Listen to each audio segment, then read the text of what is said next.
Hello friends, good evening. आज के video में हम बात करेंगे LDC AME oblique AWM, that is assistant mechanical engineer and assistant workshop manager 30% quota by Western Railway on the date 9 January 2021। तो basically इस video में हम CNW सेक्शंस के टॉपिक्स को डिस्कस करेंगे, जो टोटल 32 क्वेश्चंस पूछे गए थे एग्जाम में। तो उसी पर यह वीडियो आधारित होगा, तो प्लीज़ वीडियो को पूरा देखिएगा और साथ में हमारे चैनल रेलवे पार्टनर को सब्सक्राइब करें और बेल आइकॉन को प्रेस करें, जिससे वीडियो की नोटिफिकेशन आप तक टाइमली पहुंच सके। तो स्टार्ट करते हैं आज का सेशन। सबसे पहला क्वेश्चन लेते हैं यहाँ पे, minimum buffer height of the coach under loaded condition. तो ये बहुत कॉमन क्वेश्चन है CNW सेक्शंस के लिए। तो that is 1030 mm। Okay, maximum height कितना होगा 1105 mm। Next is in air brake system, brake power brake pipe pressure that is BP pressure in a rear SLR is. तो BP pressure rear SLR पे कितना होगा, that is 4.8 kg पर centimetre square. इसी प्रकार अगर हम FP प्रेशर की बात करें तो कितना होगा 5.8 kg पर centimetre square. Okay, rear SLR पे। नेक्स्ट क्वेश्चन पूछा जा रहा है यहाँ पे, diameter of new ICF wheel in BG that is broad gauge. तो डाया कितना होता है, that is 915 + 3 - 0 mm। Okay, next question is condemning limit of a L type composite brake block. जैसा कि हमें पता है कि जो ब्रेक ब्लॉक होते हैं वो बेसिकली 3 टाइप के ब्रेक ब्लॉक यूज किए जाते थे रेलवे कोचेस या कैरियज एंड फ्रेट्स में। बेसिकली जो है, तो एक तो कास्ट आयरन पर बेस होता था और दूसरा क्या composite brake block that is L type and K type. तो अगर हम इनके कोफिशिएंट ऑफ फ्रैक्शंस की बात करें तो जो कास्ट आयरन था उसका कोफिशिएंट ऑफ फ्रैक्शन कितना है 0.12 होता है, और जो L टाइप ब्रेक ब्लॉक है उसका जो कोफिशिएंट ऑफ फ्रैक्शन होता है 0.17 होता है, और जो K टाइप ब्रेक ब्लॉक है उसका जो कोफिशिएंट ऑफ फ्रैक्शंस होता है वह रिलेटिवली हाई होता है then L type that is 0.25। Okay, so एक एडिशनल इन्फॉर्मेशन थी यहाँ पे। पूछा जा रहा है क्या कंडेमलिंग लिमिट ऑफ, तो आपसे तो यहाँ पे कंडेमलिंग लिमिट कितनी होगी 12 mm। कितना होगा 12 mm। Okay, next is periodicity of A schedule examination of a coach. तो ए शेड्यूल का कितना होता है periodicity, that is 1 month, that is 1 month ±3 days। Okay, और अगर यहीं पे बी शेड्यूल पूछा जाता है तो यहाँ पे कितना होता है 3 month ±7 days। Okay, next is which colour indicate air feed pipe. तो एयर फीड पाइप के लिए कौन सा कलर होता है basically, that is white colour. White colour. और BP के लिए कौन सा कलर होता है green colour. The voltage used in train lighting system. तो ट्रेन लाइटिंग सिस्टम में कितना 110 वोल्ट यूज किया जाता है, 110 volt DC। Okay, next is spring used in a ICF bogie. Options दिया है helical, spiral, leaf and none. तो option क्या होगा helical. Helical is the right answer. Next is number of accident alarm hooter for both ART and ARME requirements. तो during the accident relief train का जो number of accident alarm hooter होता है वह कितना होता है। तो याद रखिएगा यहाँ पे 4 long blast each of 45 second duration with a 5 second break in between is required for ordering both ART and ARME। तो यहाँ पे number of accident alarm hooter पूछा जा रहा है, तो यहाँ पे कितना होगा 4 long blast and 1 long blast of 90 second is required for cancellation of ART/ARME। Okay, important है ये पॉइंट। ठीक है, ये एग्जाम में पूछा जाएगा आपसे कई बार। तो number of accident alarm hooter जो होता है वह 4 long blast of 45 second duration, that is 5 second का गैप रहना चाहिए एक हूटर में। नेक्स्ट यहाँ पे पूछा जा रहा है hot boxes can be detected by touching, seeing, smelling, all. तो इसका आंसर क्या होगा all. Next is items which not attended during secondary maintenance. Option is external cleaning, brake power testing, option C is under gear, option D is periodical schedule. तो during secondary maintenance यहाँ पे क्या periodical schedule जो है attend नहीं किया जाएगा। Okay, next यहाँ पे पूछा जा रहा है यहाँ पे in case any stop signal get failed then loco pilot get the authority letter from previous station is। तो अगर कोई स्टॉप सिग्नल यहाँ पे फेल हो गया तो लोको पायलट को कौन सा अथॉरिटी लेटर प्रीवियस स्टेशन से मिलेगा? T/A1425, T3693, 3693B और T3691 और नन। तो इसका आंसर क्या होगा? T3693B। ओके, तो ये काफी इंपॉर्टेंट है यहाँ पे, authority to pass defective stop signal at on position. तो याद रखिएगा T3693B अथॉरिटी लेटर दिया जाएगा on the case of defective stop signal. T/A1425 दिया जाएगा कब? जब line clear enquiry and a reply message to train dispatching station, ठीक है। और T/B1425 कब दिया जाएगा? Line clear enquiry and reply message for train receiving station. तो डिस्पैचिंग स्टेशन के लिए T/A1425 रहेगा और रिसीविंग स्टेशन के लिए T/B1425 रहेगा। तो प्लीज इसे रिमेंबर रखिएगा, ये काफी इंपॉर्टेंट रहेगा। If a driver has not gone into a section for 1 year, okay, then 1 year, then he will have to give an LRD of, है ना, कितने टाइम तक का LRD, कितने ट्रिप का LRD दिया जाएगा यहाँ पे? 1 ट्रिप, 2 ट्रिप्स, 3 ट्रिप्स, 4 ट्रिप्स।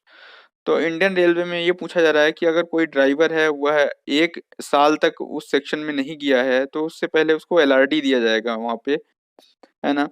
तो याद रखिएगा फ्रेंड्स प्लीज, जैसे LRD भी 2 टाइप में दिया जाएगा, एक तो नॉर्मल ट्रिप्स के लिए और दूसरा अगर घाट सेक्शन है या कोई और ऐसी दूसरी टेरिटरी है तो इस केस में अगर वह 3 to 6 मंथ तक जो है तो नहीं गया है उस सेक्शन में, तो इस केस में जो नॉर्मल सेक्शन है तो वहाँ पे 1 ट्रिप और घाट सेक्शन है तो वहाँ पे 3 ट्रिप्स का LRD दिया जाएगा उसे।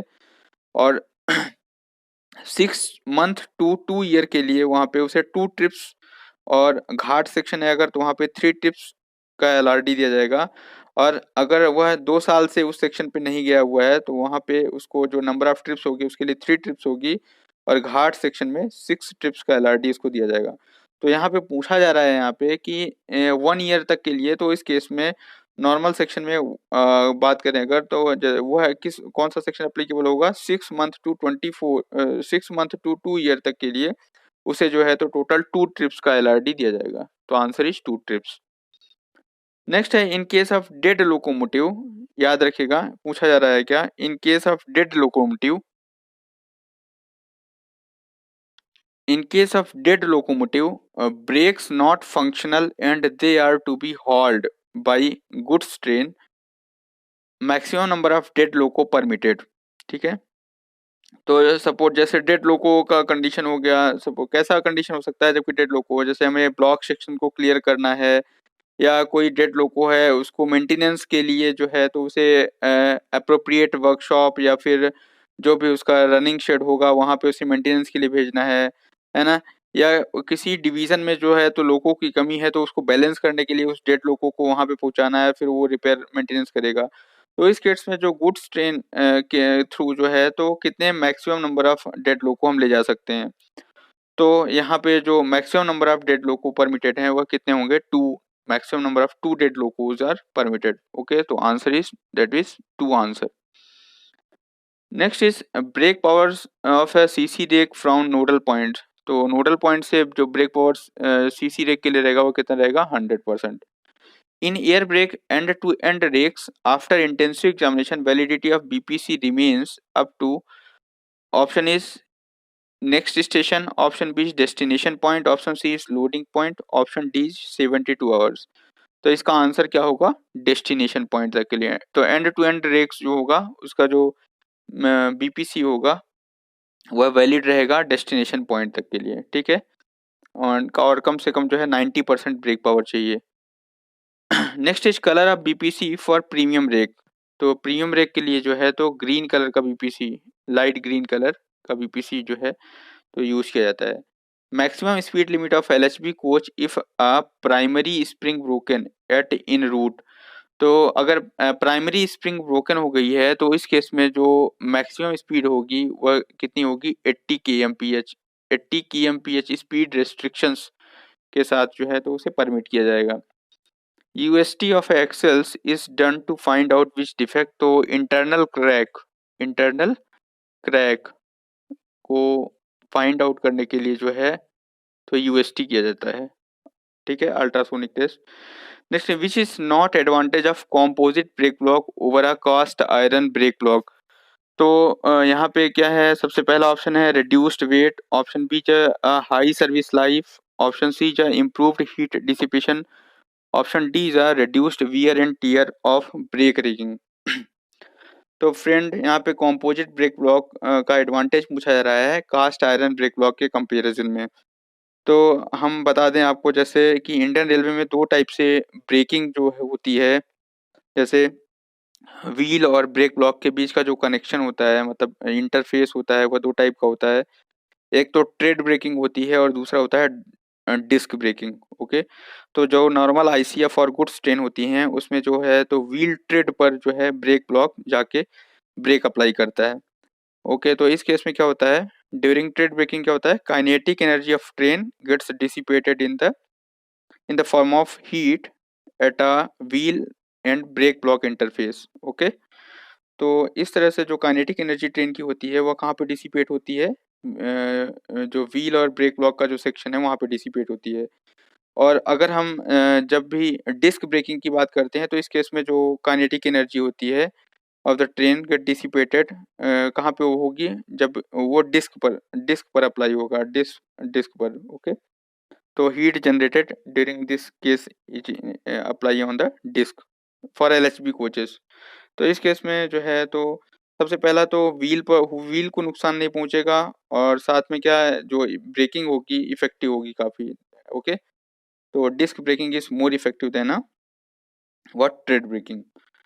तो यहाँ पे इस केस में रिड्यूस्ड वेट हो गया, हाई सर्विस लाइफ हो गया, इम्प्रूव्ड हीट डिसिपेशंस। तो ये पॉइंट गलत है, यहाँ पे हीट डिसिपेशन इम्प्रूव नहीं होता है यहाँ पे। ठीक है, तो हमने टोटल 20 क्वेश्चन अभी तक रिव्यू कर लिए हैं और नेक्स्ट क्वेश्चन रिव्यू करते हैं आगे। Which of the following not present in a diesel engine but present in a every petrol engine. Okay, तो ऑप्शन दिया है यहाँ पे fuel injector, piston, spark plug and smoke. तो इसमें कौन सा चीज़ जो है, कौन सा एलिमेंट है जो कि पेट्रोल इंजन में प्रेजेंट होता है लेकिन डीजल इंजन में प्रेजेंट नहीं होता। तो यहाँ पे क्या होगा, answer is spark plug. Okay, next is if a white smoke is emitting from chimney of the diesel engine what could be the reason. तो वाइट स्मोक का जो मेनली केस आता है यहाँ पे, तो basically due to internal cracks of the cylinder head और cylinder block, है ना। तो इस केस में जो है तो वाइट स्मोक जो है तो बेसिकली आता है। ओके, तो इस केस में हम बात करेंगे ड्यू टू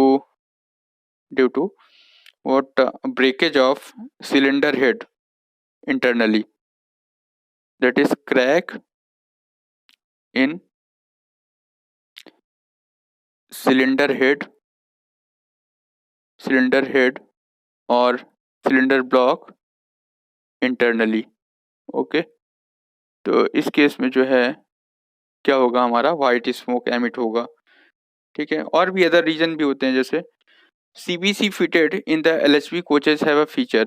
तो कैसा फीचर होता है, that is anti climbing feature. कैसा होता है, एंटी क्लाइंबिंग फीचर, सबको पता है एंटी क्लाइंबिंग फीचर होता है। Next question is what is DPRS stand for. तो DPRS is nothing but a distributed power, that is distributed power rolling stock, rolling stock. Okay, next is brain of air brake system. तो brain of air brake system is उसको क्या बोलेंगे, brain of air brake system is DV, that is distributive valve. Method use for inventory control in workshop. तो workshop में कौन सी method use की जाती है इन्वेंटरी कंट्रोल के लिए। तो वर्कशॉप्स में बहुत सारी मेथड्स यूज की जाती है इन्वेंटरी कंट्रोल के लिए। इसके थ्रू हम जो है तो बहुत सारा जो मटेरियल है वो उसकी प्राइसेस है, साथ में उसकी जो क्वांटिटी है उसको कंट्रोल करते हैं और मैनेज करते हैं इन्वेंटरी कंट्रोल के थ्रू। तो बहुत सारी मेथड है, जैसे ABC analysis, that is always better control, और जस्ट इन टाइम एनालिसिस, और VD vital essential desirable analysis, FSN हो गया fast slow non moving, EOQ method हो गया economic order quality, okay, material requirement planning. तो ये बहुत सारी मेथड्स हैं जिसके थ्रू हम जो है तो कंट्रोल कर लेते हैं, इन्वेंट्री कंट्रोल में यूज़ की जाती है। तो always better control is a one of the method जो कि ऑप्शन में दिया था यहाँ पे। तो एबीसी एनालिसिस जो है काफ़ी इम्पोर्टेंट है। एबीसी एनालिसिस में क्या होगा, ए होगा, ए पर हम ज़्यादा कंट्रोल करेंगे, ए पे हाई हमारा एक तरह से जो है तो क्लोजली कंट्रोल करेंगे ए को, क्योंकि ए का जो प्राइस होगा वो ज़्यादा रहेगा और क्वांटिटी कम रहेगी। बी को मॉडरेट कंट्रोल करेंगे, ओके, और सी को जो है तो लेस कंट्रोल करेंगे कि सी में क्या रहेगी, क्वांटिटी ज़्यादा रहेगी और जो है प्राइसिंग उसकी कम रहेगी, ओके। तो ए में जो है तो मतलब 80% मटेरियल कॉस्ट रहेगी और मटेरियल जो रहेगा 20% 10% रहेगा इस टाइप का, ओके। और जो सी होगा उसमें मटेरियल जो होगा वो 80% रहेगा और मटेरियल कॉस्ट होगी 10%। तो इस तरह से जो है तो एबीसी एनालिसिस जो है तो इन्वेंट्री कंट्रोल में यूज़ करते हैं यहाँ पे। In air brake system C R charge up to, तो ये सी आर का जो चार्जिंग होता है ये वो कितना होता है 5 kg पर centimetre square. Please friends remember it. Next is in air brake system thread joints are tightened, which type of tape are used. तो बेसिकली हम टेफ्लॉन टेप यूज करते हैं। कौन सा टेप यूज करते हैं, Teflon tape. Next is maximum flat tyre limit in a diesel loco, diesel loco. तो diesel लोको में जो कोचिंग का है वही लिमिट रहता है 50 mm। What will happen if a lube oil pump fails. तो अगर ल्यूब ऑयल पंप फेल्स हो जाता है तो इस केस में क्या होगा, ल्यूब ऑयल प्रेशर जो होगा वो क्या हो जाएगा, रिड्यूस हो जाएगा। Next is reason of hot engine पूछा जा रहा है यहाँ पे। तो इम्प्रॉपर सेटिंग ऑफ ईटीएस, और रेडिएटर फिन्स चोक्ड हो जाती हैं, या फिर रेडिएटर फैन वर्किंग नहीं कर रहा है। तो इस केस में any of the reason is for the hot engine. Next is white smoke coming from the exhaust. तो वाइट स्मोक का जो मीन्स है वह क्या है यहाँ पे, तो इसका आंसर क्या होगा, water mixed in a fuel. तो इस केस में जब भी वाटर की अगर फ्यूल के साथ मिक्सिंग हो जाती है तो उस केस में क्या होगा, वाइट स्मोक आने लगेगा, ठीक है। That means diesel fuel is not burning properly, okay. And coolant जो होता है वह सिलेंडर में क्या कर रहा है, लीक कर रहा है, लीक करके जा रहा है, और water mix in diesel fuel. तो इस केस में जो होगा हमारा वाइट स्मोक आएगा। तो थैंक्स फॉर वाचिंग फ्रेंड्स। अभी इसमें टोटल हमने जो है तो 32 क्वेश्चन जो CNW से रिलेटेड थे उनको डिस्कस करा, और आगे की वीडियो में हम जो है तो एस्टेब्लिशमेंट और फाइनेंशियल रूल पर बेस्ड और साथ में जीके पर जो भी क्वेश्चंस बेस्ड होंगे उनको डिस्कस करेंगे। Thanks for watching. साथ में इसी तरह हमारे वीडियोस को शेयर करिएगा अपने दोस्तों के साथ, अपने स्टाफ के साथ, अपने कॉलीग्स के साथ। और थैंक्स फॉर वॉचिंग। आपका दिन शुभ हो।